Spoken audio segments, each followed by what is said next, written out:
All right, welcome everybody. Now, we're just gonna have to go without the microphone tonight because before I start streaming, I always try to remind myself, I'm like, I really got to untangle this microphone before we start. I always forget, and it's in like a million knots. So I tried to untangle it for like 2 minutes, not working out too well. So I guess we'll just have to do without it. Now, I know what you're thinking. It's Saturday night, right? There's probably no Saturday Night Live, right? Due to the writer's strike. And you're probably wondering where we are. It's dark. We have a pretty view in the background. Now, if you're wondering, these two buildings right here, these two big towers and the tower next to it, this is the Deutsche Bank Towers, formerly known as the Time Warner Center. Now, the Mandarin Oriental Hotel, which is a 5-star hotel, resides in the northernmost tower. So I guess from this view, it's the tower on the right, but it's the tower most north facing. And right to the right of the Mandarin Oriental Hotel and Deutsche Bank Tower is another hotel, another 5-star hotel in the city. It is called Trump International Hotel and Tower. I think the first 17 floors of the building is the hotel, and then the rest is the residences. Now, it's kind of cool because if you look all the way at the top here, you see that little speck all the way at the top floor, it actually looks like somebody may be home. Now, I know that particular property was on the market, I think for $45 million was the top floor penthouse, and maybe it closed. Maybe some of you could go on Zillow or StreetEasy and let us know, but I know that was on the market, I think for about $45 million. Anyway, we are reporting live from the inside of Central Park. So we are now standing on top of a pretty big rock here. I know you guys can't see it because it's really, really dark. But I thought it'd be cool to give you guys a real glimpse of what it's like to be in Central Park at night. So we're gonna walk Central Park South all the way down, let's see, to the Hudson Yards. Now, yesterday we walked all the way to the West Village. I wanted to give everybody a glimpse, sort of a contrast between all of the huge Billionaire Road buildings that we always look at. You could see two of them not too well through the trees there. Central Park Tower. I think if we continue to walk a little bit down here, you'll be able to see the Essex House, so the very famous J.W. Marriott Essex House from within Central Park. It's a really, really nice view now that we've cleared the tree line area here. So check that out. Isn't that really neat? So you have the Steinway building to your left. This is one of the newest additions to Billionaires Row. It is all residential, so you could think about high-end, ultra-luxury residential buildings. Then the very famous J.W. Marriott Essex House is right here, which is one of my personal favorite hotels in the city. Now, it is pretty pricey, but it's going to be very different from, let's say, the Park Hyatts of the world, the Mandarin Orientals, because the entire building is the original Art Deco building, and they tried to keep the interior sort of what it looked like when it was first built. So it's very, very charming, very, very beautiful. But right behind it is 157, and if you were following me on Twitter, I actually did a little bit of a write-up today about 157. Now, 157 is the first building that kicked off the trend of Billionaires Row in New York City. The developer was Extel Group. And while we're at it, we might as well finish up the tour of Billionaires Row. You have 220 Central Park South with the gold top. I don't know what that was. I think someone's throwing a bottle at somebody.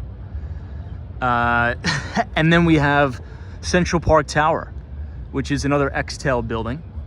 Now, the top triplex of Central Park Tower is actually on the market right now for $250 million, 250 million. I think the property taxes are around $86,000.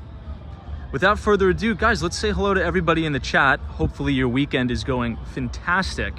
I see Richard Vogel, my friend British Gray, Vonda Howard. Good to see you, Vonda. Tyree is here, says, hey, Tom, I finally made it. Thank God you're here, Tyree. We've been looking for you. Thank you for joining. Victoria Martinez says, hello from Texas. Welcome to all of our viewers from Texas. Now, I got a notification on my phone from the Wall Street Journal.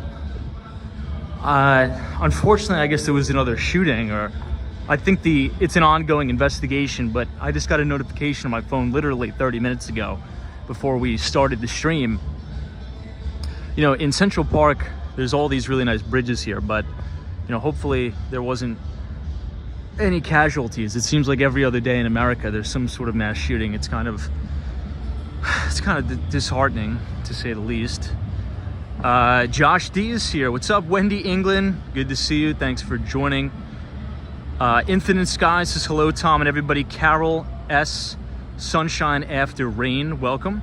Yeah, it sounds like somebody was crushing a glass bottle here.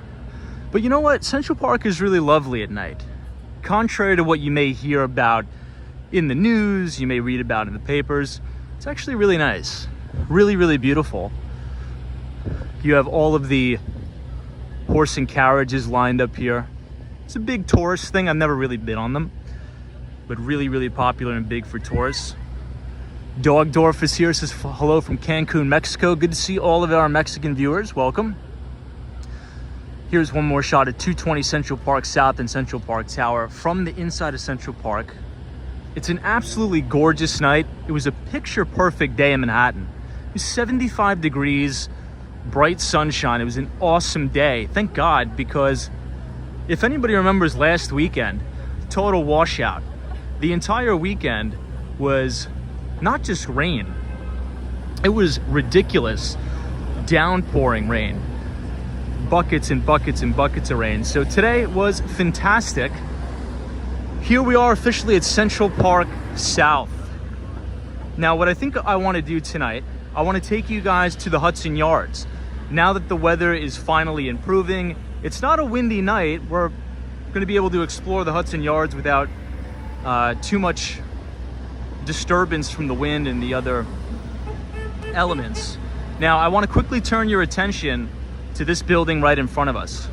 Now, this is the New York Athletic Club. We might as well do a little bit of a walking tour slash, I guess, just history of the buildings that are here, just in case if you want to visit or you want to buy a piece of property in the neighborhood, you'll know sort of where you are. New York Athletic Club is a very exclusive club, very beautiful. I think one of our viewers was telling us that she used to do speaking gigs, or did a couple speaking gigs at the New York Athletic Club. But it's right on the corner here of 7th Avenue. As you could tell, they extended all the bike lanes. So these are all pretty big brand new bike lanes.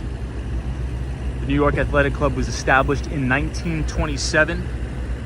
The architecture on the inside is absolutely gorgeous. Very similar to the inside of the JW Marriott Essex House, for those of you who were wondering. And obviously you have great views of Billionaires Row here. But, you know, what I want to do, I want to cross the street. I want to show you guys a building that's one of my favorites in all of New York City. And very, very seldom do I actually show you guys on the live stream. For whatever reason, we never really walk down 7th Avenue. Now, the building is called Alwyn Court, okay? A-L-W-Y-N Court. And it is such a gorgeous building. The outside, I think the facade, is probably my favorite in the entire city. Now, during the day, I will say, you could see the details a little bit better. So, if you want to see what the building looks like during the day, if you go to my Twitter profile or you go to my IG, I posted a really nice video showcasing this particular building. It's right on the corner of 7th Avenue and West 58th Street. But look at how beautiful it is. And it's adjacent the New York Athletic Club. Let me see if I can give you guys a good view. Now, the architecture is just unbelievable. It's unreal. But it may be too dark for all of you on the live stream to just see the details. But what do you think? Let me know in the comments. This building is called Alwyn Court. Now, here's what I love about it the most. As you could tell, the architecture on the outside is extremely, extremely unique to old-time New York. Now, if I keep pointing the camera up a little bit, what do you see? Well, you see the new New York, these big, ultra-tall, ultra-luxury skyscrapers. That's 157, the X-Tel building. So it's sort of like you see the new New York and the old New York wrapped in one. It's a really beautiful building. It's amazing. Now, I was trying to look this up on StreetEasy, and I don't think there's any availability in the building. I think it's sold out. I'll have to do some more research into it, but I think it's 180 West 58th Street is the actual address. I'll try to stand back a little bit, give you guys one more view. Hey, Carol S. is beautiful. I love the corner entrance. I do too. It's amazing. And this is prime real estate in Manhattan, guys. I mean, you cannot get a better location here. I'll actually point the camera a little bit towards the left, and look what you see as well. This is the brand new Steinway building. And everybody always talks about the diversity in New York and its people, but there's also extreme diversity in New York and its architecture. And I think that's what makes New York so beautiful. So you have the Steinway building, you have 157, but also you have the older New York with the amazing architecture. I apologize, it's not really showing up too well on the stream because it is dark out. But again, if you go to my Twitter page, I posted a video of this building during the day, and it's really beautiful. Now, this is the New York Athletic Club. Now, during the summer, they always have these outdoor events in this terrace over here, and it is unbelievable the views that you get from that terrace because you're right on Central Park South. You could see all the way through Central Park South up to Central Park West, all the way to the Dakota building. So pretty cool. You know, since we're here, maybe I'll make a left and I'll show you guys the front entrance of 220 Central Park South, and then we'll head directly to whatchamacallit, Hudson Yards. Hey, Justin S is here. Says, how long does it take to build a new skyscraper type building? Well, 157, I'll tell you this. During Hurricane Sandy, for all those New Yorkers in the chat, Hurricane Sandy is definitely still ingrained in our minds, especially for those of us New Yorkers who are from Long Island, especially South Shore, Long Island, Queens, and the like. We really got flooded out bad. And the most iconic thing for me, as I show you guys 220 Central Park South here, is during Hurricane Sandy, they were actually building 157. So 157 was under construction during Sandy, and the winds were so strong, the rains were so strong that it actually broke off the crane atop of 157, and the crane was spinning around like crazy. It was honestly an insane sight to see. I think there's still videos up, obviously on YouTube if you could see that, but I believe it was August 14th or August 16th of 2014 is the completion date of 157. And that is the first building that started this mega trend of these ultra luxury, ultra high net worth buildings, such as the one we see right here, 220 Central Park South. And this is the main entrance, by the way, too. So this building is most notable. Billionaire investor Ken Griffin of Citadel Securities purchased, I think, the 52nd and the 56th floor of this building, I think for over $50 or $60 million. Really unbelievable purchase. Hey, NG says Hurricane Sandy, we get hit too. Yeah, we got hit extremely hard. Hopefully we won't have any of that again. Now in Sandy, all of Lower Manhattan was underwater too. It's really, really bizarre. If anybody tried to take the subways, the subways were filled with water. It was crazy. Ben Cunningham says, can't beat the older FDNY houses, something about that architecture. Yeah, Ben, just look at this. It's a really good comment, by the way. Thank you for directing me towards this. Yeah, this is Engine 23. And man, this is just I hope they preserve a lot of these buildings, because to Ben's point, look at the architecture on this firehouse here. This is actually still in operation, by the way. And look at all these other old buildings. And this is what the neighborhood used to be, right, 100 years ago, even just 50 years ago. And now you're seeing developers purchase these buildings, tear them down, buy up all of the air rights, and build these huge megatall structures. But it's kind of cool to see the contrast. So you go from this to this, which is pretty cool. Hey, Connor says, hey Tom, where are you planning to walk tonight? I think I want to take you guys all the way down at 34th Street, Hudson Yards. And the reason for that is because we've been talking a lot about commercial real estate in Manhattan specifically. Now, I know what you're thinking. Saturdays, we don't have a specific topic as it relates to the financial markets. I get that.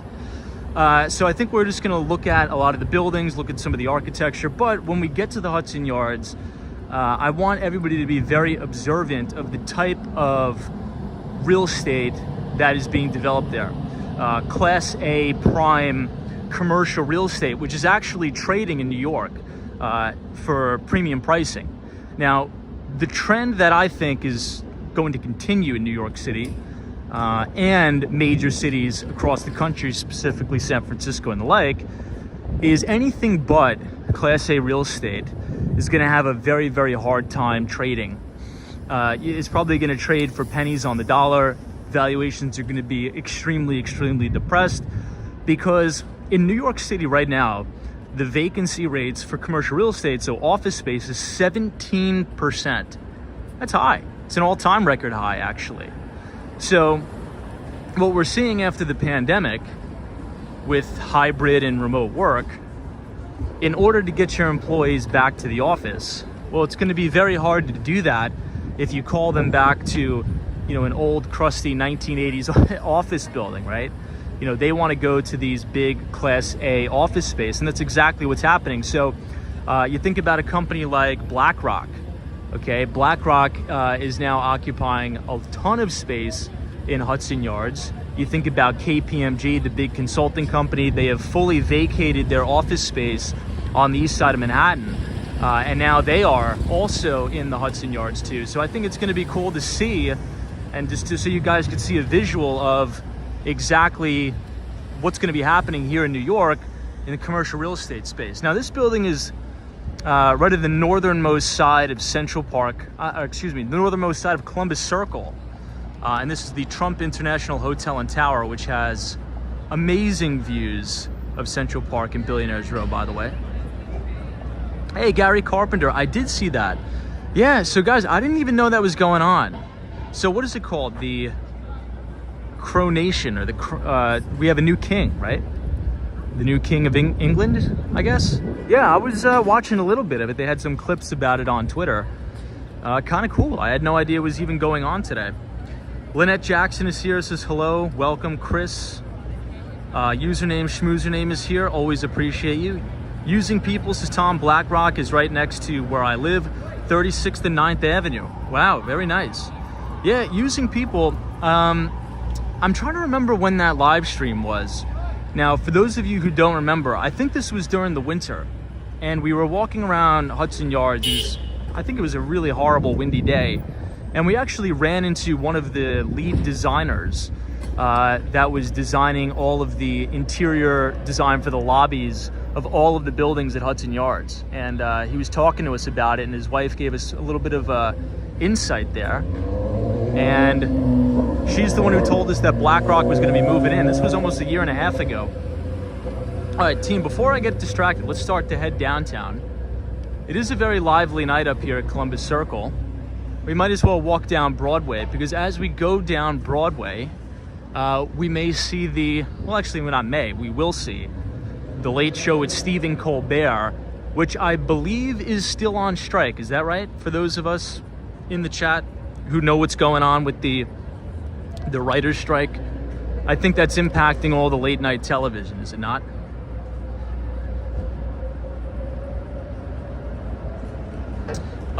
Jay is here, welcome. Wendy England, good to see you. Let me catch up on some of these chats. Carol S says, I love old architecture. I do too. Username Schmoozername says, it's hard to believe Sandy was so long ago that all these buildings could be built since then. Yeah, it's pretty wild. Let me just cross here. As I was walking today, I was walking down Broadway, actually. I saw a really bad pedestrian crash with the food delivery bike guy. Jeff W277 says, hi, back from golfing for the first time in a year. There's a reason for that. We had snow up here last weekend. Oh my God, dude. That's insane. Now, speaking of golf, I actually have to go attend a golf outing in Miami, Florida on Friday. And I'm a little nervous about it, I'm not gonna lie. I'm excited and nervous at the same time because I'm a horrible golfer, like really bad. And I'm hoping not to embarrass myself. And it's a pretty important outing too. Could materialize some significant deals. But yeah, I'm not a good golfer. Now, every time I go golfing with my friends, which is very, very seldom, by the way. If you look all the way in the distance, this is 432 Park Avenue. Now, every time I go golfing with my friends, it seems as if I could only hit the ball with the A wedge. I don't know what it is. So I just wind up using the A wedge the entire time. And I could actually hit the ball pretty decent with it. Everything else, it's terrible, it's horrible. Hey, Hawaii is here, what's up? This is Tom, fake it till you make it, you got this. I know. I mean, look, I just can't drive the ball for anything. I just can't do it. You know what it is? I probably have to go to a driving range and just sit there for an hour and practice. But with the A wedge, any type of wedge, I mean, I'm your guy. If you want to play golf and you need a substitute just for when you need to use an A wedge, you know, call Walks on Wall Street. I am your guy, 100%. Now, really quick before we head down, this is the Nordstrom Building or Central Park Tower, 217 West 57th Street.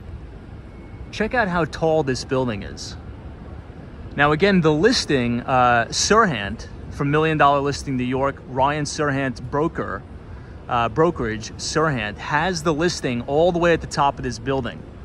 It is a triplex overlooking Central Park, 365-degree views of New York. And I think you could actually see 3 different states on a clear night. The triplex is listed for $250 million. Kind of crazy. You know, we might as well continue to walk this way and then go down. Or maybe I don't know. Maybe I'll show you guys the Stephen Colbert's studio, since we have this writer's strike going on. Willow says A wedge, we call it a pitching wedge. Yeah, I think either or, right? 277 says I've heard of an A wedge. I know of a pitching, I've never heard of an A wedge. I've heard of a pitching wedge, sand wedge, gap wedge, lob wedge. Billy Johnson says A wedge equals approach wedge. Now, I know we have some big golfers in the chat. Golf Endeavor, I'm not sure if he's in the chat, but he is a huge golfer. Any other big golfers in the chat? I think if I want to continue doing what I'm doing in the business world, I'm going to need to brush up on my golf skills, because I have at least 3 clients that are always bugging me to go play golf. And I'm always coming up with excuses to get out of it. Just because I feel like I can't enjoy it if I can't even hit the ball off the tee, you know what I mean? Paza 2, thank you so much for your very kind $20 donation. It says, hey Tom, I've been watching for a while. Just want to say thank you for all of the walks and the beautiful content. Well, thank you so much for your donation. It means a lot. Thank you for supporting the stream, and we appreciate you being here. So Pause2, thank you for your $20 donation. Hopefully you have a fantastic weekend, my friend. Jenny Trickett's golf at the Biltmore in Phoenix. So which state, does anybody know which state is the #1 golf state in the United States? I think the #1 golf state in the US is Florida, and #2 is probably Arizona. And then I think #3 is California, I think. Jafet Perez, New York City tries to make scaffolding fashionable. Well, the city's gonna have to do something about it because the scaffolding is getting out of hand. And you know what I've noticed? And I was talking to one of my buddies about this the other day. Well, it's gonna be a little bit of a generalization, but it's something I've noticed. Every time I've ran into an issue in the city, it's always been on a block where there's a lot of scaffolding. Because the scaffolding, you know, provides an overhang for people to sort of loiter around. So if you're in the city, especially if you're new to the city, don't hang out around scaffolding. It always tends to attract a certain type of person. Anytime I've gotten like commandeered or approached, it's always been around scaffolding. Anybody else notice that? Real quick, guys, I gotta tell you about this. You see this building, how it's all blown out here? Well, this actually used to be the old Bad Boy Entertainment building. So if you've ever heard of Sean Combs or P. Diddy, his office used to be right in here. I remember as a kid, I used to walk up and down here with my grandmother, and we saw him one time. And now this whole building is totally blown out. Everything is vacant. But this used to be Bad Boy Entertainment, Bad Boy Worldwide. Now, the signage is extremely, extremely faded on the front here, but I think you could just still make it out. Actually, you could probably make it out pretty clear. You guys see it?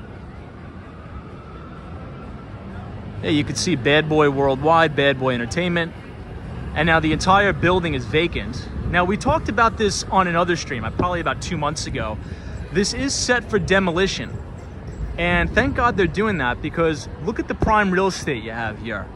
You are right on Broadway, and you're adjacent from the Ed Sullivan Theater. This is where they do the Colbert Show, late night with Stephen Colbert. And you have some of these ultra luxurious apartments going up all around Broadway and 54th Street. So to have this building here just be totally blown out and vacant, it's really not a good look for the neighborhood. So it's good news that they're finally setting it to demolish, for sure. Username Schmoosernames is all respect to Stephen Colbert, but this will forever be the home of the late show with David Letterman. Yeah, I mean, David Letterman. Now, if I had to say, since it's Saturday, you know, might as well. Anybody have any favorite late night talk show hosts? If we were to say top 3 in history, you think Stephen Colbert is making it into the top 3? I don't know, I don't think so. Solo401, good to see you, sir. We are outside Stephen Colbert's Ed Sullivan Theater. Writer's strike is going on. Now, I think Jay Leno's probably maybe my favorite. I would say Jay Leno. There's another Irish guy that I really like. He's funny. Not Conan O'Brien. I do like Conan O'Brien too, but there's another guy. He may be Scottish, I think. Username Schmoozername says Johnny Carson, Letterman, and Conan. Conan's hilarious. I like Conan a lot. Hey, Tony's like Letterman and Jay Leno. Using People says Jon Stewart's #1. I like Jon Stewart too. I like Jon Stewart a lot. Letterman, yeah, Hawaii's like Letterman. John B says Ferguson. That's the one I'm thinking about. So Ferguson is the talk show host that his co-host is that skeleton guy, right? It's not even like a real guy. He's funny. He's good. Oh, Craig. Kurt Flirt says, oh, you're talking about Craig. Craig Ferguson, I think. There's so many. I'm trying to read some of the comments here. John Vogel says, love Johnny Carson. Photos from around New York says, Jon Stewart is back on Apple TV. You know who I like a lot? I like Bill Maher a lot. Any thoughts on Bill Maher? Now, Bill Maher did a really good interview with Elon Musk. I mean, that is a must watch. If you go on Twitter, you know, if you don't pay for the subscription service, I'll quickly just show you guys the theater here. So this is the Ed Sullivan Theater, the home of The Late Show, Stephen Colbert. Here it is. Derek's is none of those clowns. Derek's not a fan of any of them. 10-4, understood, copy that, Derek. That I think is a requirement to watch the Bill Maher interview with Elon Musk. I thought it was very productive conversation, very interesting. Very, very good conversation. Hey, Mickey McMurphy, what's up? Says Conan O'Brien is so not funny, it's painful, it just seems forced. Yeah, well, I think comedy is subjective, right? Comedy is subjective. Now, I told you guys before, now that we're on the topic of comedy, might as well roll with it, right? We're gonna bang all the way through Times Square. I'm not sure if I have the mental fortitude to take you guys all the way through the belly of the beast. We may have to do a little bit of a detour, but we'll see. Now, New York City has been very mild over the past couple days because we have the Kentucky Derby going on, and we also have the F1 event in Miami. A ton of my clients, a ton of friends are, jetted to Miami for the F1 event. I think it starts tomorrow, Anyway, but YouTube has been recommending me all of these Norm Macdonald comedy clips. And up until about maybe 3 or 4 months ago, I've never heard of the guy. I had no idea he even existed. And I'm so glad that YouTube actually recommended me his content. Unfortunately, he passed away recently. That's probably why his videos are circulating. But he is absolutely, hilarious. But I could see how his comedy, some people may not find it funny. You know what I mean? Because it's almost like awkward comedy. You know how some people, you just listen to them and you just look at their face and it's just hilarious. You just start laughing because it's just so awkward. That's Norm. He is like, oh my God. I watch those videos on YouTube and I'm in tears. He's awesome. Anybody else like Norm Macdonald's comedy? He's hilarious. I don't think his comedy would fly nowadays with all of like the politically correctness. People would probably get upset, but man, he was hilarious. Hey, Steph UH, what's up? Says hey, Tom and everybody. What's up, Steph? Good to see you. We just did a tour of Billionaires Row. We actually started the stream off in Central Park. We were walking around Central Park a little bit. I showed you guys Alwyn Court. But tonight, I'm going to take you all the way down to the Hudson Yards. It's going to be really nice. Photos from around New York says I also really like Joan Rivers. Yes. So Joan Rivers passed away. Photos from around New York, right across the street from my college. I actually remember when it happened. I think I was in class. So there's a hospital right across the street from John Jay College of Criminal Justice on 59th and 10th. I think that's where she unfortunately passed away. Now this is a big tourist attraction here. It's called the Stardust Diner. It's right on Broadway and West 51st Street. Looks like there's some big sports team here. Esports, I don't even know what that is. Looks like a hockey logo, kind of. A little bit. Sunshine After Rain, Arsenio Hall. He's funny too. The Arsenio Hall show. Zada's here, says love Joan. Good to see you, Zada. Thanks for joining us. Billy Johnson is here. What's up? Abdullah's here. What's up, Abdullah? Gary Carpenter says Norm was normal. He was funny. I enjoyed his stuff. Chris Rock is another really good comedian. Obviously, we all know what happened with that. With the Will Smith incident, which was insane. Now, next week, everybody, tomorrow, obviously today's Saturday, so we're just gonna be walking around the city, hanging out, talking about some of the buildings here, talking about some of the real estate. But next week on Wall Street, it's gonna be very busy. It's gonna be a very, very critical week. So you're not gonna wanna miss tomorrow's live stream, okay? 8:30 p.m., we are gonna be doing the Markets A Look Ahead stream. We're gonna be talking about some inflation data that is going to be coming out on Tuesday. Now this is a really interesting shot of Radio City Music Hall. Usually we are walking directly down 6th Avenue, but this is a shot of Radio City and Rockefeller Center from Broadway. It's kind of a little bit of a different perspective for you guys. But next week's going to be a big week. Inflation data is really going to set the precedent and give us a little bit of an idea on if the Fed is going to pause, if the Fed is going to continue to raise rates, or if the Fed is going to cut rates. Obviously, last week on Wednesday was the FOMC meeting, the Federal Open Market. Oh, this is Junior's Cheesecake, by the way. The original Junior's, I'm getting distracted, I apologize. It's Saturday night, Times Square, lots of distractions. So the original Junior's is actually outside of Atlantic Terminal, Brooklyn, near the Barclays Center. They opened this location here. Looks like it's packed. But yeah, anyway, next week is going to be big for the inflation data. You know, Fed funds target rate right now is 5% to 5.25%. Hey, Star Fox, Tom, I think they'll continue to raise rates.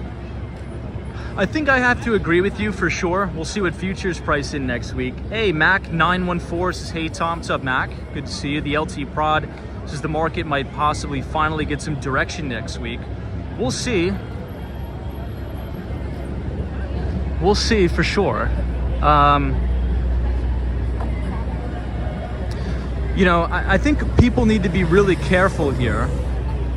All yesterday we talked about how thin this market is, right? We talked about how the indices like the S&P 500, the NASDAQ, and the Dow Jones Industrial Average is really masking a lot of the damage under the hood of this market. And a lot of these regional banks have been getting bombed, been getting pounded by all of these hedge funds on the street. And we've been warning about the possibility of these really ferocious and vicious neck snapper short covering rallies. You know, you saw some crazy action in the regional banks on Friday. Some of the regional banks were up more than 50%, but these are just bear market rallies and short covering rallies. So I would stay away from all of these things because these are just hedge funds shorting these things into the ground, covering their shorts and then fading it. So you guys are gonna get chopped up here, and I think a lot of people who are coming in here to day trade this stuff are just gonna get chopped up. But we'll see. John Doe, welcome. Hey, Penelope, what's up? Long time no see. Penelope's joining us from Tennessee. Always a pleasure. Says, hey, Tom and everybody. Oh man, jeez, Penelope, please get well soon, my friend. Please get well soon. This is Morgan Stanley, major investment bank here. Jafet Perez says, Tom, did you hear about the Pepe coin? I don't really follow any of the scam cryptocurrencies. I don't really think it's worth my time to do that. I know some people speculate in it, but all of that stuff, in my view, is just a fraud, so I wouldn't really want to get involved in it. Now, Times Square is actually pretty packed for a Saturday night. We'll see. We'll go a little bit further down into Times Square just to show you guys.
You know what, maybe we'll go a little bit further into the middle here just so you guys can see it. We never go to Times Square, so I think it'd be cool just to show you guys what it looks like on the weekend.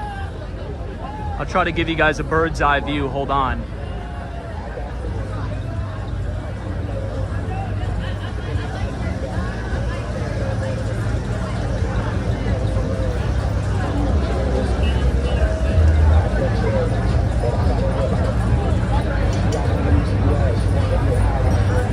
And then this building is a new development. I'm not sure what this building is called, but this is brand new to Times Square with all the rainbow colors here.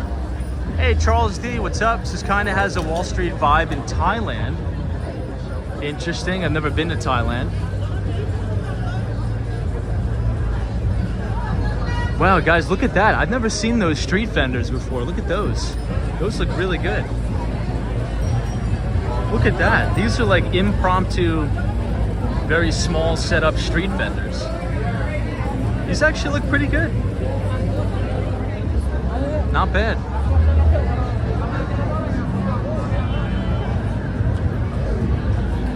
All right, we'll walk a little bit further down and then we will exit stage left.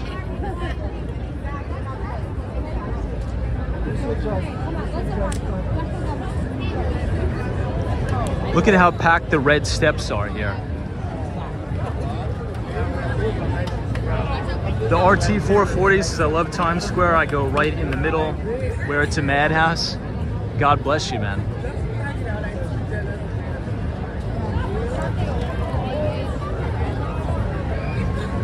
Now this is a little bit of impromptu market research here. Everybody is talking about a recession. Everybody is so worried about consumers not getting out and spending. But from the looks of it, Times Square has never been busier in my view.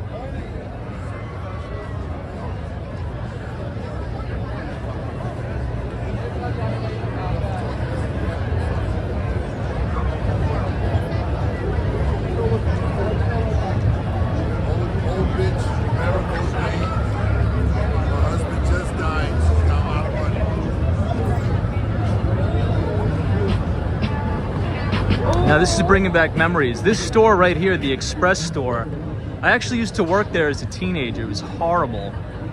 I used to work there from the hours of, we'll go around this way, it's way too packed. I used to work there from 9 p.m. to 3 o'clock in the morning. I think we'll make a right here and then head out.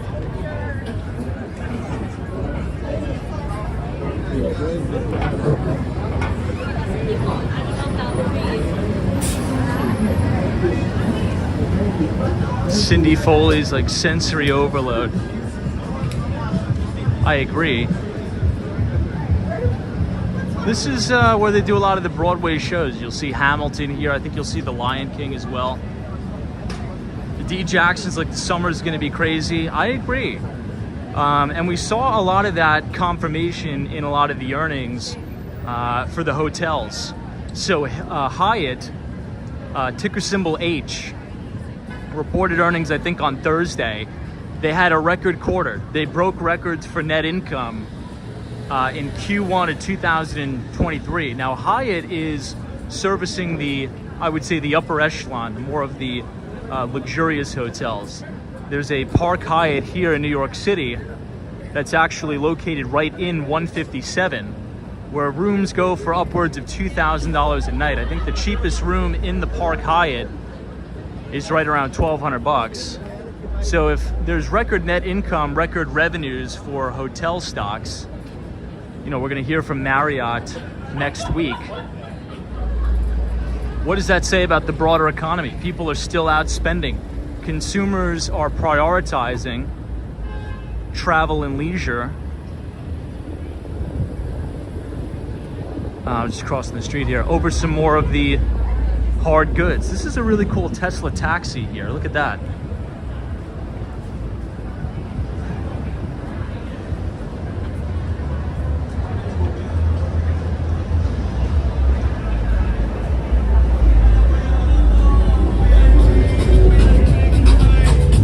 Now this is the Church of Scientology, New York. A lot of controversy here. I always hear a ton of stuff about the Church of Scientology. Lots of controversy there. Hey, Chris says, I love the bit on Impractical Jokers where they tried to give away tickets to Broadway shows that didn't exist. I don't think I saw that one. That is hilarious, though. Meld is like, don't go in there, Tom. I don't know. I've never been in it, but I always hear crazy things about it on the news. You know, it's a very mysterious place, is it not? Church of Scientology, isn't that the Tom Cruise?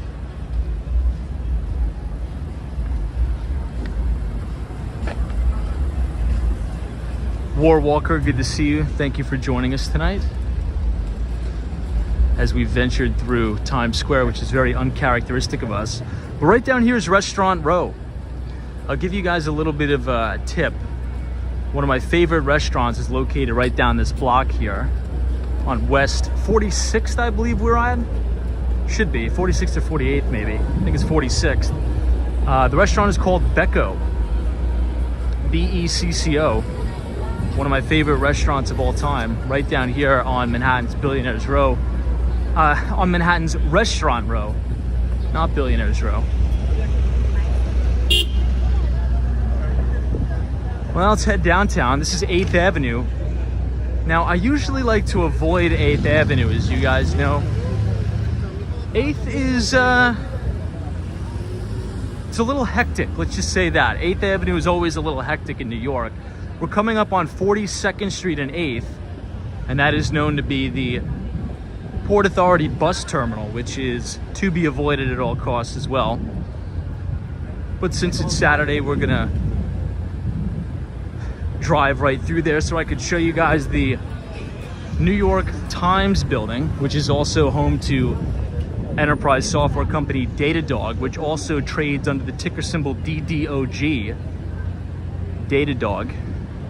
There's a lot more of the theaters too. It's Joey's World. You should see Clearwater, Florida, big Scientology area. Really? You know, I've never been to Clearwater, Florida, but I've heard many good things about it. I have a place in Miami, Florida, which is beautiful, but I think Clearwater is on the west side. Is that right? It's on the west coast? Clearwater? Yeah, username, schmoosername's like 8th Avenue. Keep your head on a swivel.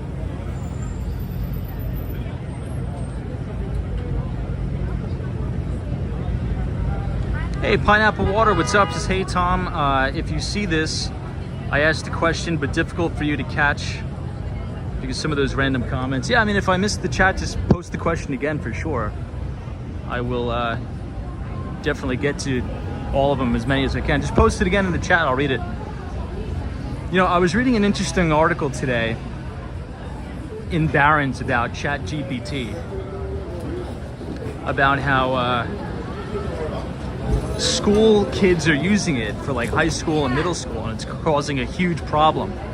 I never really thought about that, but I could tell you this: if I was in high school again and I had ChatGPT readily available to me, I would be utilizing that like crazy. I don't know how they're gonna deal with that. I mean, I guess it could pose a problem, but here's where I think we draw a fine line. Because over the last couple of days, we've been talking about ChatGPT in many different use cases. I think it's a great product. But here's the thing. I think it's the wrong thing to do. I think it's the wrong answer to ban ChatGPT in schools, because I think we should be teaching kids to work with and use technology, right? Because it's not like you're going to stop it. I mean, you need to come to terms with that, right? You're not going to stop technology. Technology and AI is going to press on and power on. So we need to be educating our children how to work with the AI, right? It's just the same thing as, you know, back in the day when smartphones came out. Many people don't realize, but a smartphone literally makes a human a supercomputer. Everybody that's probably watching this live stream right now is watching it on a smartphone. Some of you may be watching it on the TV. But a smartphone in and of itself automatically makes a human a super intelligent humanoid robot, in a sense. If you don't believe me, you could just say, you know, hey Siri, who was the 17th president of the United States? And you get the answer instantaneously.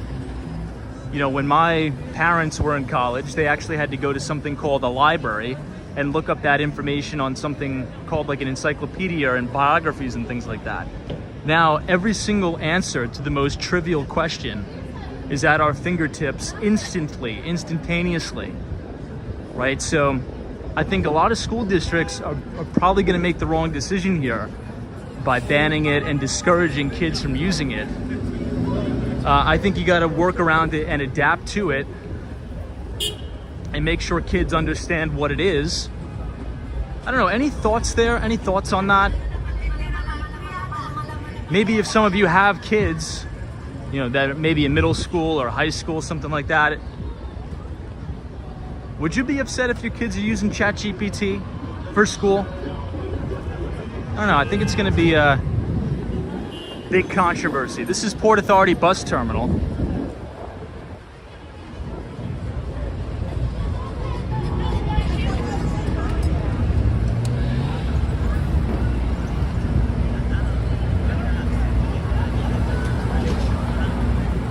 Hey, Deborah says yes, but ChatGPT is writing papers for students so they don't have to work or learn what's going to happen when they get a job, says Deborah. That's a good point. I mean, I think it's a really good point for writing papers and stuff. I mean, if you just tell ChatGPT to write you a history paper on George Washington, it'll literally do it for you. And I think kids need to learn how to, you know, have appropriate sentence structure and, you know, appropriate grammar. But maybe if they use the ChatGPT to write or assist in writing the papers, you know, ChatGPT will assist these kids in maybe teaching them the appropriate way to write something, appropriate sentence structure. Who knows? Hey, Long Island Duck is here. Says evening all. Good to see you. Thanks for joining us and happy Saturday. BNB 420 says there is no original thought involved. It's all gists of what has been said. Never a new idea. Paul says if ChatGPT can write papers, can it technically plagiarize, or does AI come up with everything on its own? I mean, that's a major issue too, right? That's a big issue. I think it's going to be has anybody ever seen, because Paul makes a really good point here, has anybody ever seen those AI deepfakes of music? I actually saw one on Twitter the other day. It was so unbelievable. There was an AI that actually made a song of Drake and The Weeknd. Now, for those of you who don't know who those people are, I'm assuming everybody does, but these are probably two of the most famous people in the music industry. And the song that AI wrote for them and generated in their voice, in my view, was much, much better than anything that they've put out. That's how good it was. That's how on point it was. So what is the legalese of that, right? If AI makes a song in Drake's voice or in Taylor Swift's voice or in Justin Bieber's voice, what happens there? I don't know. It's gonna get crazy. I know, username schmoosernames. There's the AI of Drake that sounds better than him. It's on Twitter. It was crazy. I saw it too. It was, and the song was actually, I liked it better than the songs that he writes. It was insane. Things are gonna get so crazy, I don't even think we're gonna be able to understand yet just how crazy it's gonna get. This is the Beer Authority. It's like a huge bar right across the street from the Port Authority bus terminal.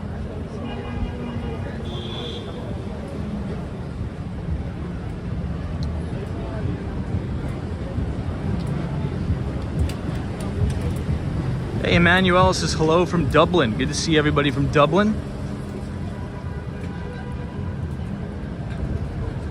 Have the luck of the Irish in the chat. Atlas says, who's watching the UFC tonight? You know, I was watching it before I started the live stream. There was it was a women's event though tonight, right? When I was watching the UFC, before I started streaming about an hour ago, can't believe it's already been an hour, it feels like 2 seconds. Time flies when you're having fun, I guess. I think it was an all women's event tonight, is it? Is it not? Hey, Deborah says, Tom, reached the Jeffrey Hinton story in the Times. He's the godfather of AI who just quit Google to freely talk about the dangers of AI. Yeah, put it in the chat. If you have any supporting documents or anything that you think we would find interesting, please put it in the chat for sure. You know, and this is why I'm telling everybody, you know, we were talking about a lot of the comedians, right? We're saying, who's your favorite late show host? And Bill Maher had an amazing sit-down interview with Elon Musk talking about AI and what Elon Musk plans to do in terms of artificial intelligence. And it was an amazing interview. I think Elon Musk's AI is going to be called Truth GPT. Something along those lines. This car right here in the middle is screwing everybody in the back. Triple G says, if AI can make Drake stop cursing in his songs, then we'll have progress. Well, I mean, anybody can have a deep fake of anything now, which is wild. We're gonna have to go through the rat-infested scaffolding team. Now, that's the biggest fear that I have. If you want to talk about the dangers of AI and the fears that I have personally of artificial intelligence, it's that in 5 years' time, I mean, if you think the deep fakes are good now, you will not be able to distinguish a deep fake in 5 years. It's going to be near impossible, and I think that's going to open a huge bag of worms for crime and things like that, because you could literally have an AI generated video that could maybe frame somebody for a specific crime. It's going to get really bizarre, and I think it's going to be used in politics the most. You know, there could be some sort of a foreign operative that makes an AI generated hit piece on a specific US candidate, and maybe they have him saying some outlandish racist things to get him thrown out of the election or something. You'd be surprised. I think a lot of that stuff is going to happen. It's already starting to happen. A lot of these deep fakes are so ridiculously real. I just don't know how we're going to deal with that. But I believe in the law of slow-moving disasters. I really truly believe that. And essentially the theory is, when you see something on the horizon and you know it's going to be bad, humans are very good at adapting to that, right? We're doing it currently right now with climate change. I think climate change is a non-issue. Now, that may trigger a lot of people in here, but we could all have our different opinions, but climate change is a non-issue. There's so much investment. There's so many smart people all over the world that are throwing all of their resources into solving this issue that you will not have to worry about it, right? One of those people being Elon Musk, right? Renewable energies, newer nuclear technologies. So I don't know, maybe there's going to be some sort of software that can decipher which video is AI generated and which ones aren't.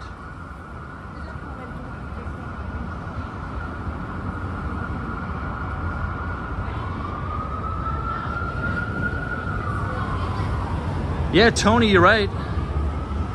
Hey, Ali Star. What's up, Ali Star? Hawaii says, yep, it's already out there. Or it's already happening. I've seen some crazy stuff. But some of the, most of the deep fakes now are pretty obvious they're fake. But some of them are really freaking good. Like, crazy, scary good. So if you think about the progression there. Let me cross the street. This is the New Yorker Hotel, by the way.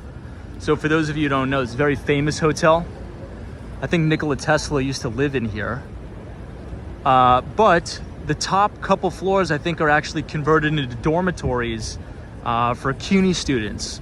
So CUNY is the City University in New York. I think they now have dorms in the New Yorker Hotel. You have a pretty cool view of Madison Square Garden, one of the most famous arenas in all the world.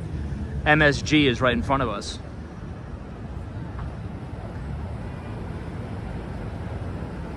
Yeah, Steph UH says, I hope we can control it, otherwise it's going to be chaos. Hey, Forest Management says, hey Tom, haven't watched in a while. Weather is looking nice in Michigan finally. Looking forward to the summer. Awesome, that's great news. It's good to have you back. You know, now that it's Saturday, I wanted to ask you guys something. But first, we're up at the hour mark. So if you guys are enjoying the live stream so far tonight, feel free to hit the like button on the video. Click the subscribe button if you're new. We start these live streams at 8:30 p.m. Eastern every night, so we'd love to have you guys join us. But I was looking in my YouTube studio, right? Anytime you have a YouTube channel, behind the scenes you have like a creator studio, and I got this interesting notification. So YouTube is obviously trying to compete with the likes of Twitter and Meta and all these other social media networks. So they have a little spot that says make a podcast. So you can record these podcasts now. I don't know how it works, but I think it's going to be audio only. Wow, guys, look at that. Oh, Maron, that is 10 out of 10. I mean, my God, look at that. That's my favorite color scheme on the Empire State Building. Well, let me get out of the way of the light so you guys can see it better. Look at that. That's a 10 out of 10. Red, white, and blue. That's America. That's America right there, my friends. That's New York right there. See, looking at that, doesn't that just get you hyped up? You want to do good, accomplish amazing things in this great country? It makes me feel like that. Empire State Building is just such a beacon of hope. Amazing building, it's gorgeous. Yeah, photos from around New York, 200 out of 10. Agreed. We're actually in the right spot, team. We actually have to go over here to the Hudson Yards. I think you guys are gonna enjoy that. But would you guys be open or like maybe 2 times a week I post brief market updates? So maybe it's like a 10-minute market update, audio only, of maybe the most pressing issues in the market and the economy, and I upload it to the channel. I think I'm gonna try that out. I'm not sure if there'd be any interest in that, but there's this new podcast feature on YouTube where it's gonna be audio only. Maybe I'll try it out, who knows? Let me know in the chat if there'd be any interest there. I was thinking maybe the most pressing issues in the economy, in the real estate market, quick 15-minute audio only, so you guys could listen to it, maybe when you're driving to work, taking the train. Who knows? We'll see. Now, it's a shame that the Madison Square Garden isn't also lit up in red, white, and blue. I'm not too hot on the color scheme right now. It's like a yellow kind of orange color scheme. I don't know, we'll see. Hey, Dan Zhang, what's up, dude? This is Tom, how's your Saturday? Saturday's going good. I slept in today. I got some good sleep. I'm feeling good. I'm feeling a lot better, by the way. And finally, Dan, as you know, last weekend in New York was horrible. It was raining all weekend. Today was 75 degrees in Central Park, bright sunshine. Here's another great view of the Empire. Yeah, the LT Prod's like a bland color scheme. I think they should make a match. Hey, Sandra Dickinson says, agreed, Tom, the Empire, 10 out of 10. Chris says, sounds interesting. Yes, do it. Username, schmoosername says, anything Tom produces, I'm here for it. All right, well, maybe what I'm gonna do tomorrow, I'm gonna record a test market to look ahead. It'll be 15 minutes. I'll upload it. It'll be audio only, and maybe we'll do 3 a week, and we'll see how it goes. Because, you know, I was thinking about it. I love doing these live streams, obviously, because I get to talk to all of you in the chat. I think that's the best benefit of the live streams, is we actually get to converse in real time. I get to read the comments, sort of get to regroup on the week and hang out and discuss the financial markets in real time. But a lot of people don't get to tune in live for the stream, or they obviously can't sit through the whole show. So maybe I could do a consolidated report in a quick 10-minute audio version. So I won't be reading the chats, it'll just be quick 10-minute on the pressing issues, discussing the earnings, maybe going over a couple stocks. We'll see. We'll think about it. Hey, Stamped Out of Productions says, I left the New York City September 11, 2001 and never returned. Remy says, how's the safety where you're walking? So safety here is really good. Now, I will say, just for full transparency, 8th Avenue is not the greatest. I just gotta be, honest. 8th Avenue is not the greatest, especially as you head up towards 42nd Street. It's not the best. If I were new to New York, or maybe I was a little bit younger or something, I would avoid 8th Avenue. But here, 34th Street, Moynihan Train Hall, Empire State Building area, it's safe, but usually on 8th Avenue it can get a little bit sketchy, to be honest. Hey, Deborah, thank you so much for your very kind $10 donation. Says Empire State Building colors are for for King Charles. Really? It looked like an American flag. Regardless, great color scheme. It looked like the American flag, red, white, and blue, but that's true. We do have a new king. King Charles was crowned today? They call it, he was crowned. So any of our viewers in that neck of the woods, what do you say? What is the appropriate terminology to say there? Congratulations on the new king. Wish him well. Peace, love, prosperity. It is an amazing historical event, though, right? I was watching some clips of it on Twitter, and there was an amazing, really, really stunning drone shot of, I think it was what is it called? The Royal Air Force. Is that what the military is called for the Air Force? Anyway, they had probably about 30 Black Hawk helicopters. It was huge, sort of attack helicopters doing a flyover. It looked unbelievable. So yeah, huge, big stuff going over there.